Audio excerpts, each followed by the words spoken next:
दोस्तों, आज के भौतिक घटना के एपिसोड में हम गुड़गांव के एक ऐसे ऑफिस की बात करेंगे जिसके लिफ्ट में कुछ लोगों ने कई बार असामान्य चीज़ों को महसूस किया है। तो चलिए बिना किसी देरी के इस डरावने घटना को रोहित कुमार के पॉइंट ऑफ व्यू से सुनते हैं, जिसके साथ ये घटना वास्तव में घटा था। लेकिन दोस्तों, इससे पहले कि हम इस वीडियो में आगे बढ़ें, आप प्लीज़ इस चैनल को सब्सक्राइब करके इसे अपने दोस्तों के साथ शेयर ज़रूर करना, क्योंकि हम ऐसे वीडियोस हर शाम 6 बजे आपके लिए लाते रहते हैं।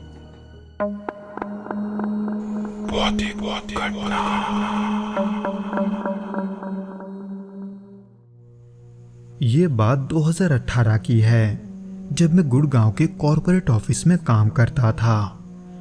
वैसे तो उस ऑफिस में बहुत लोग थे, लेकिन 6 बजे के बाद उस बिल्डिंग में एक अजीब सी खामोशी छा जाती थी, जो कि मुझे इसलिए पता था क्योंकि कई बार मुझे काम के सिलसिले में ऑफिस में थोड़ा देर तक रुकना होता था।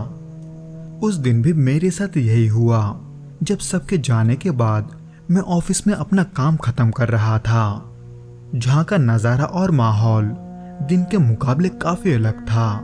वहाँ एक ऐसी खामोशी थी जैसे सब कुछ रुक गया हो।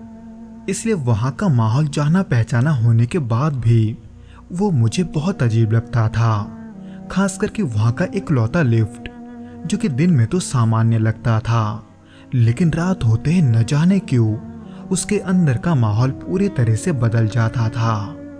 एक तरह से उस लिफ्ट का इस्तेमाल करना मेरे लिए थोड़ा मुश्किल हो गया था, खास करके रात को, क्योंकि जब मैं उस लिफ्ट में होता था तब मुझे एक अजीब सी बेचैनी होती थी, जैसे कोई मुझे देख रहा हो।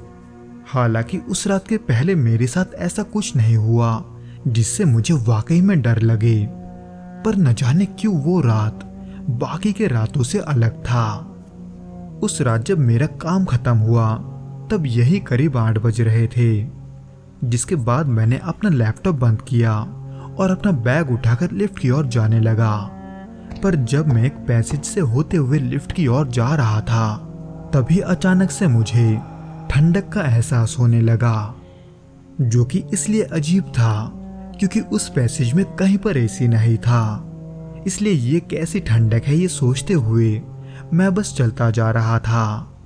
तब मेरी कदमों की आवाज़ ही वहाँ के खामोशी को तोड़ रही थी। इसी बीच जब मैं लिफ्ट के पास पहुंचा, तब एक और अजीब चीज़ हुआ। मेरे बार बार बटन दबाने के बाद भी लिफ्ट का दरवाज़ा नहीं खुल रहा था, जैसे कोई ये नहीं चाहता था कि मैं वहाँ से जाऊं। खैर, जब काफ़ी इंतज़ार करने के बाद भी लिफ्ट का दरवाज़ा नहीं खुला, तब मैं उसे खराब समझकर सीढ़ियों की ओर जाने लगा। पर मेरे 2-3 कदम पीछे मुड़ते ही अचानक से मुझे एक घंटी की आवाज़ सुनाई दी, जो कि लिफ्ट का दरवाज़ा खुलने के पहले का आवाज़ था। इसलिए जब मैं पीछे मुड़ा तो देखा कि लिफ्ट का दरवाज़ा खुला हुआ है। इसलिए मैं जल्दी से लिफ्ट के अंदर चला गया। हालांकि बाकी रातों की तरह ही वहाँ का माहौल अब भी भारी सा था, लेकिन असामान्य चीज़ तो तब हुआ जब मेरे फ्लोर का बटन दबाने के बाद भी लिफ्ट अजीब सी आवाज़ करते हुए नीचे की ओर बढ़ने लगी, यानी कि बेसमेंट की ओर, जहाँ ऑफिस के टूटे फूटे चीज़ों को रखा जाता था। जब लिफ्ट का दरवाज़ा धीरे से खुला, तब मेरे सामने घना अंधेरा था। अगर ठीक से कहूँ तो लिफ्ट की रोशनी जहाँ तक जा रही थी, मैं बस वहीं तक देख पा रहा था, जहाँ कुछ टूटे फूटे कुर्सियों के अलावा ऑफिस के कुछ चीज़ें पड़े थे, जिनमें न जाने कहाँ से एक अजीब सी सड़ी हुई बदबू आ रही थी, जिसकी वजह से मुझे ऐसा लगा कि शायद कहीं चूहा वगैरह मर गया होगा। हालांकि मैं लिफ्ट से बाहर तो नहीं निकला, पर मुझे ऐसा लग रहा था जैसे उस अंधेरे में से कोई मुझे देख रहा है।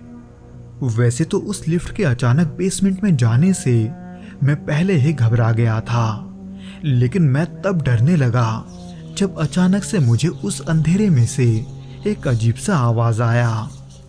हालांकि शुरुआत में तो मुझे ये समझ में नहीं आ रहा था कि वो कोई शोर है या कोई आवाज़, लेकिन जब मैंने गौर से सुना तब डर के मारे मेरे रोंगटे खड़े हो गए, क्योंकि वो आवाज मुझे किसी आदमी का लग रहा था, जो बहुत ही धीमी आवाज में मेरा नाम लेकर मुझे पुकार रहा था।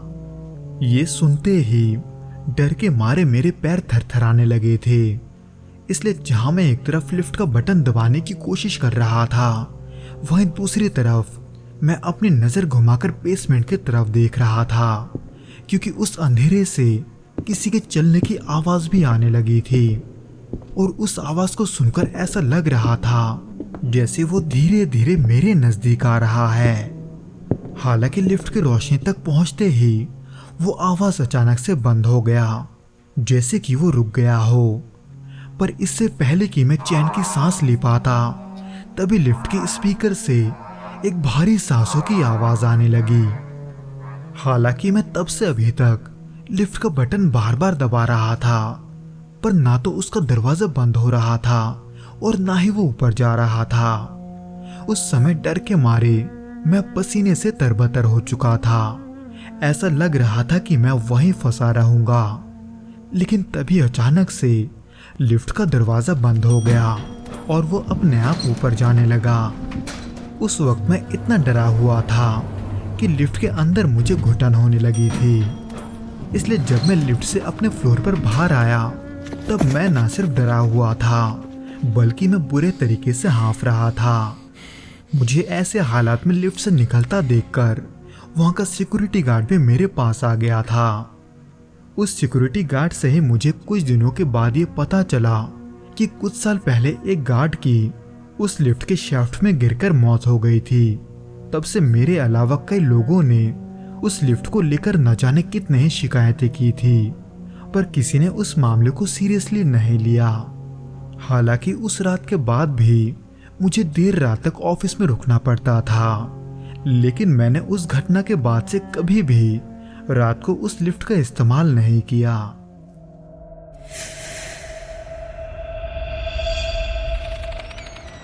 तो दोस्तों, ये तो था वो घटना जो कि रोहित के साथ घटा था। उम्मीद करता हूँ कि आपको ये पसंद आया होगा, और अगर आया हो तो प्लीज़ इस वीडियो को लाइक करके इसे अपने दोस्तों के साथ शेयर ज़रूर करना, और हमें कमेंट करके ये ज़रूर बताना कि आपको ये वीडियो कैसा लगा।